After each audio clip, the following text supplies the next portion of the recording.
As ek vandag langs jou kon sit, met jou hande nog so klein, sou ek sê jy hoef nie weg te kruip, net omdat die wêreld soms hard kan wees nie. Jy gaan mense ontmoet wat beloof al sal bly, maar nie almal wat hard praat het altyd plek vir jou aan ons sy nie.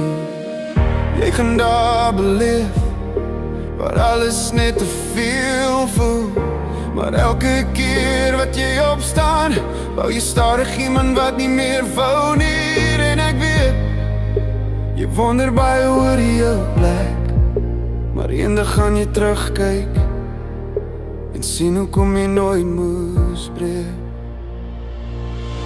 As ek met my jonge self kon praat, sou ek sê hou aan, moenie nou opgee.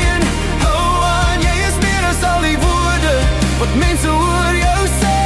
Hou aan, die tyd sal nog kom eendag, yeah. En al voel die pad nou swaar. Hou aan, want vandag jou laat huil, maak jou môre net sterker staan. Ek sou sê, moenie jouself verloor om in ander mense se wêreld net aanvaar te probeer word nie. Jy hoef nie almal gelukkig te hou, terwyl jy self leeg raak binne, want mense sien nie altyd raak hoe hard jy veg om net te wen nie. En liefde, ja liefde gaan soms seer maak, maar moenie ophou glo dat daar nog echte harte bestaan nie. En ek weet, jy voel soms nie goed genoeg, maar kyk hoe ver het jy gekom met alles wat jy moes doen. As ek met my jonger self kon praat, sou ek sê hou aan, moenie nou opgee nie. Hou aan, jy is meer as al die woorde wat mense oor jou sê. Hou aan, die tyd sal nog kom eendag, yeah. En al voel die pad nou swaar.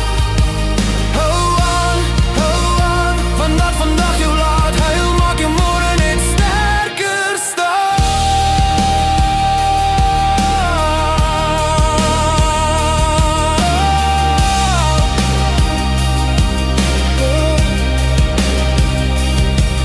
Jy hoef nie perfect te wees om nog steeds genoeg te wees nie. Die wêreld verander elke dag, maar jou hart hoef nie hard te word nie. As ek met my jonger self kon praat, sou ek sê kyk net hoe ver jy deur die storms gekom en jy staan nog regop daar. Hou aan, selfs as niemand dit verstaan, van die mooiste deel van jou storie